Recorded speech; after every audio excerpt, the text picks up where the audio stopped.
of course, you should have business cards, right? So business cards, even in this like everything iPhone kind of culture, business cards are a physical reminder to do something, right? I could, meet someone and be like, all right, Tori, give me your number. I'll put it right in my phone. But how is that going to remind me to actually do something? So instead, that's great. And see, what I'll do is I'll write a little note on the card about where we met. And that way, and thank you so much. ActBlue was actually one of the sponsors of RootsCamp that we just did, which is probably how you're here. That's pretty cool. And then I have a special pocket for where I put the cards I'm going to keep track of. Now, having business cards. Who here you don't have a business card in the world, like anywhere, not necessarily with you, but you don't have business cards?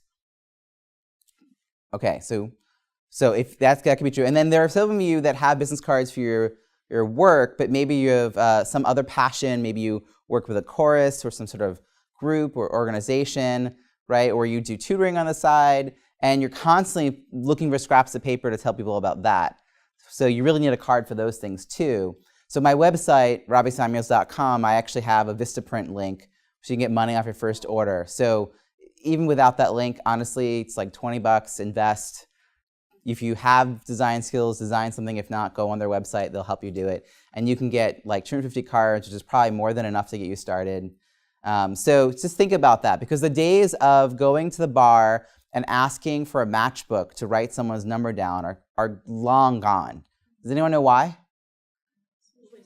Yeah, you're not, well, even if they do, they don't smoke inside, which is, I think, a good thing, but that also means no more matchbooks.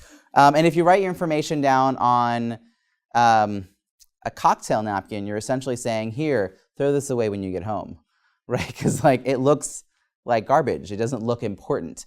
So you want to have cards, and you want to bring them with you. So who has cards but forgot to bring them tonight? You don't have them with you. Okay. Did you guys get my little reminder note? I sent a little reminder note on the meetup. I was like, remember your cards. This is good. More people brought them than usual.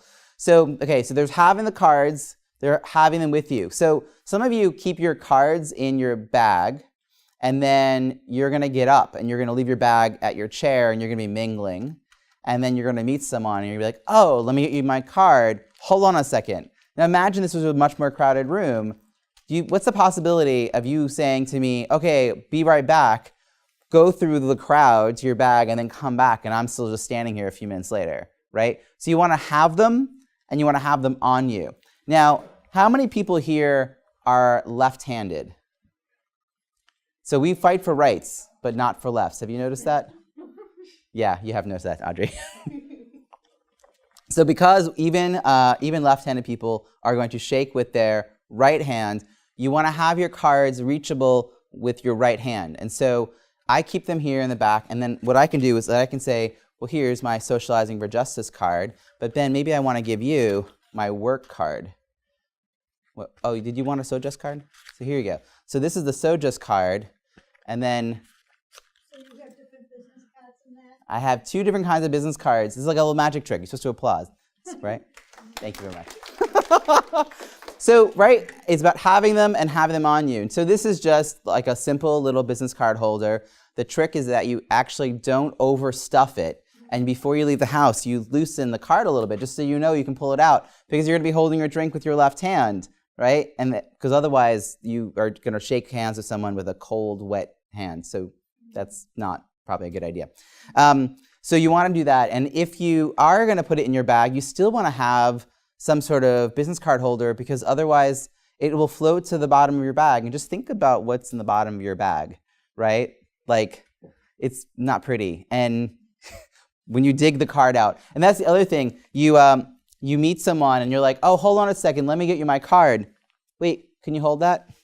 Can you hold? It's like, we just met. There's a lot of personal stuff going on in that bag, right? So you want to have them, and you want to have them accessible to you. Now, does anyone know when women got the right to vote? Yeah, so when do women get pockets? Right, have you noticed that women's clothing, professional clothing for women, tends to not have pockets? So you have to plan ahead if you wear those styles of clothing, because otherwise you'll show up somewhere, and while it's okay to, pull your ID out of your bra strap at a bar, maybe you don't want to be pulling out your business cards that way. So you want to have your cards, and you want to be able to have them on you. So you might need to plan ahead with a sweater or a jacket that has small pockets, or bring a smaller bag, not the one you hoist all the time with you, and that has maybe an outside or inside pocket that you can slip them in, right? You want to be able to go, oh, card, here it is, right? So this is all about planning. Now the clothing that I'm wearing, I like to have 3 pockets, which is an excessive amount when you think about it. I have the cards that I give out, and then I have the cards that I get that I put up here, which I also bend the corner. I'll tell you about that in a second. And then the cards that just get handed to you. Have you ever been in those networking circles? People are standing around. I call them bagels, right? You'll know why in a moment. And so suddenly someone starts handing out their card. Everyone goes, oh, we're handing out cards now. And so everyone kind of goes, oh. And you're at a poker game suddenly, and you're being handed a bunch of cards. Those cards are not as meaningful, right? You didn't have these long conversations with those people. So you don't want those cards to distract you from the cards where you had a really engaging conversation. Now, if you only have one pocket, you're going to put all your cards together, and you're going to put a hairband or an elastic band around them. Your cards go on the bottom. The cards you get go on top. If you want to keep in touch with someone, you just bend the corner. This way, when you go home and you drop it on the table, it's really obvious that this is a card that you want to talk to someone about, right? And now, is anyone here really good at follow-up? Who's good at follow-up? There's some very hesitant hands up front, and nobody else. So maybe we should do a prof dev on follow-up. So follow-up is all about planning. If you go to a conference for 3 days, all weekend, you come home Sunday night, when would you do your follow-up emails? Just throw it out. When do you think? Sunday night. Sunday night? Monday morning. Later? Within a couple of days. So here's what usually happens. You get home, you check your inbox, and you probably have more than one inbox, because that's what life's like these days. You hang out with your dog, you say hi to your sweetheart, maybe in that order. You've got laundry to do, right? So Sunday night is probably not the time you're going to be doing it. My suggestion is that you set aside time Tuesday night, where you preset that hour or two. Now, if you planned ahead, here's my suggestion. Here's my favorite new tip, that you write your email, the follow-up email that you really want to be able to send before you go to the event. This is going to take some planning. This means you've already done some research about who's going to be there or the kind of people will be there. You've already thought about, well, what am I offering into the world that I want to talk about? And you sit down and you write it. Now, how many people use Gmail? Gmail? All right, this is fantastic. So Gmail has something called canned responses. And canned responses is one of their labs. And this basically means that you can save anything from a sentence to a really long email. And then when it comes time to draft an email, you can just insert that paragraph, insert several paragraphs, it doesn't matter. All that planning has been done ahead of time. You don't have to rewrite your mission statement or the project you're talking about. You can add in, of course, some sort of personalized note at the top, and then, of course, maybe something special that you're going to ask about a meeting or some sort of follow-up at the bottom. Now, if you've done all that planning, suddenly follow-up is not that hard because you already know which cards you've held off to the side.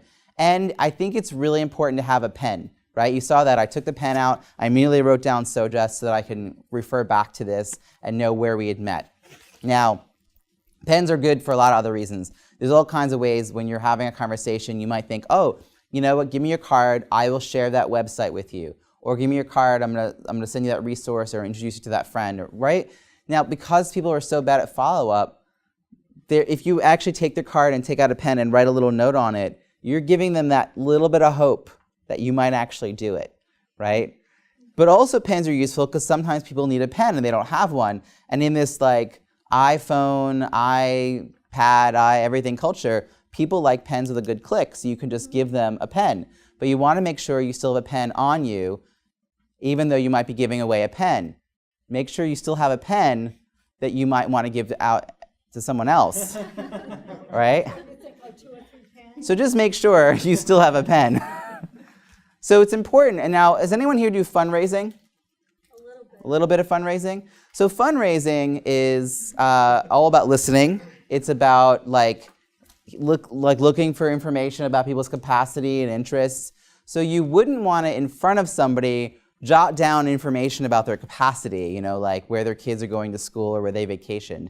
That's not how people would like to be remembered. But that's why you might want to step outside, step into the hallway, step into the restroom stall, and jot these things down. Now, if you go to more than one event a week or more than one event a night, as I sometimes do, then you'll want to definitely put dates and where you met, like location, because you go to do the follow-up and you say the wrong thing. It was great to see you on Tuesday night and really it was Wednesday night, then that's sort of faux pas.